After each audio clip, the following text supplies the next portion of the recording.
Insulin resistance isn't just about blood sugar, it's a slow 15-year life sentence. It builds belly fat, clogs arteries, and quietly shortens your life. But here's the good news. 5 simple tasty foods can help reverse it, giving your body a second chance. Stay with me because the last one might be the key to adding years back to your life. Cinnamon has earned attention as more than just a flavoring spice. It's often called the spice that trains your body to use insulin better.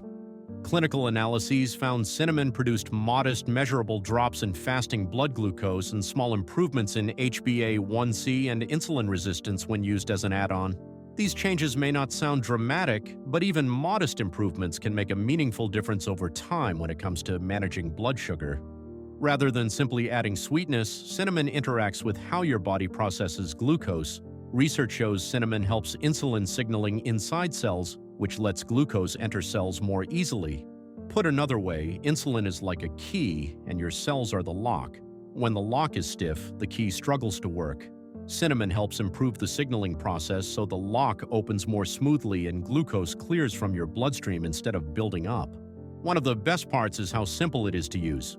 You can sprinkle it on oatmeal, stir it into black coffee, or dust it over warm apple slices.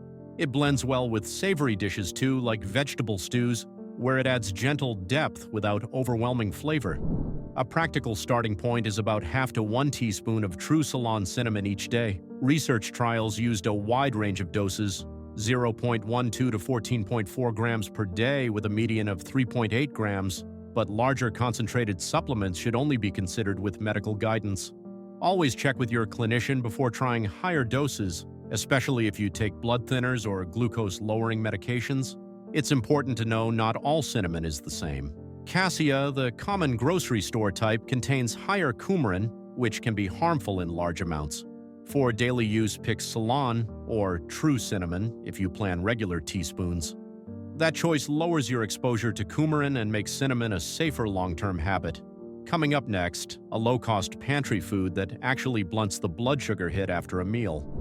Lentils may look humble, but these small legumes carry a big impact when it comes to blood sugar control.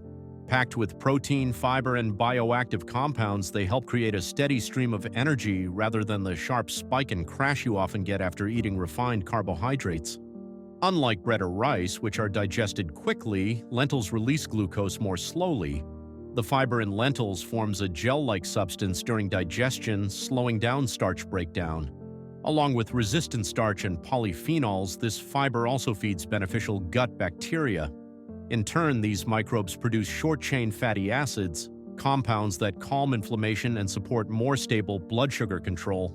Strong evidence comes from a randomized clinical trial where participants consumed about 980 grams of cooked lentils per week, roughly 140 grams a day, or about 0.7 cups. Those who ate lentils daily experienced lower post-meal glucose, with glucose area under the curve dropping by about 1 unit, beta approximately negative 0.99, p equals 0.01. The same group also saw reductions in LDL cholesterol, total cholesterol, and inflammatory markers like IL-1 beta and IL-17 compared to controls. One concern people often have with high-fiber foods is digestive comfort, but the trial showed that tolerance was good. 87% of participants reported none or mild gastrointestinal symptoms, and there were no meaningful differences compared to the control group. Even flatulence, the most common side effect, was generally mild. This means lentils offer the benefits without creating new problems. Adding them to your routine is practical and affordable. You can swap half your rice or pasta serving for cooked lentils, use them in hearty soups or stews, or try lentil pasta. A realistic goal is about half a cup per meal, aiming towards 0.7 cups daily, which matches the intake tested in the study. This simple swap can help raise daily fiber, lower blood fats, and protect against blood sugar spikes. Next, we'll look at a creamy fruit that not only fights cravings but also helps your insulin do its job with less effort. Avocados stand out because their unique mix of healthy fats and fiber changes both appetite control and how your body responds to insulin. Often seen only as a creamy topping, they actually play a meaningful role in supporting satiety, stabilizing energy, and reducing the strain meals place on your blood sugar. One persistent myth is that fat should always be minimized in a diabetic or pre-diabetic diet. Avocados prove otherwise. Their monounsaturated fats don't create the instability linked to refined carbs. Instead, they slow digestion, extend energy release, and indirectly help insulin work better by calming low-grade inflammation. In fact, the fiber in just half a medium avocado, about 70 grams, adds around 5 grams of fiber to your day, further supporting satiety and steadier glucose responses. Clinical findings back this up. In a controlled crossover study, adding about half a Hass avocado to a lunch meal increased satiety by around 23% and reduced the desire to eat by about 28% over the following hours compared to a similar meal without avocado. That serving added roughly 112 extra calories, which is why balance matters. Avocados are calorie-dense, so it's best to swap them in place of butter, cheese, or refined carbs, rather than simply stacking them on top of existing meals. This way you preserve the appetite control benefits without working against weight goals. Longer-term research provides more insight.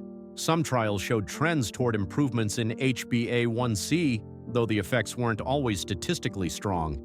More clearly, at least one 12-week study found a significant drop in C-reactive protein, a marker of inflammation, when participants replaced carbohydrate energy with avocado energy, P approximately 0.04.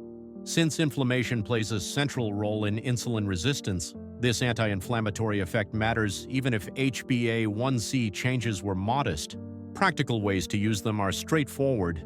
Try half an avocado on whole grain toast in the morning instead of butter, or add diced avocado to a mixed vegetable salad with lean protein at lunch. But if you want to target inflammation even more directly, the next food comes from the sea, and it raises a surprising question about how much lab results really tell us. Fatty fish like salmon, sardines, and mackerel provide more than heart protection. They supply omega-3 fatty acids that can shape how your body handles insulin. While many people think of fat as empty calories, omega-3s work differently, influencing the way cells signal to each other and creating conditions where insulin can do its job more effectively.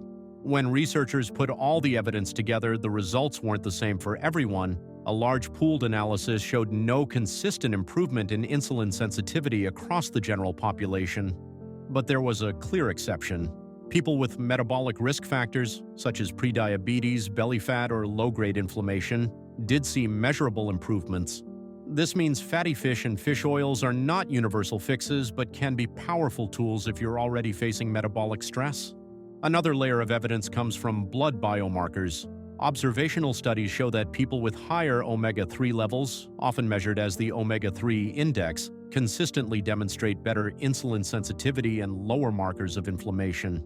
In practice, this suggests that regularly eating fatty fish raises your omega-3 status in a way supplements may not always match, making diet the more reliable source. Mechanistically, omega-3s appear to calm systemic inflammation, which is tightly linked to insulin resistance. By interacting with receptors in fat and liver tissue, they reduce inflammatory signaling and lower the release of free fatty acids that interfere with insulin. In simple terms, they make the cellular environment less hostile, so insulin works with less resistance. To apply this, aim for at least 2 servings of fatty fish each week. Grilled salmon with vegetables, sardines mixed into salads, or canned mackerel on whole grain toast are all accessible options. Frozen and canned forms are just as effective as fresh. Supplements can be considered if fish isn't part of your diet, but the impact varies, and they are not a guaranteed shortcut.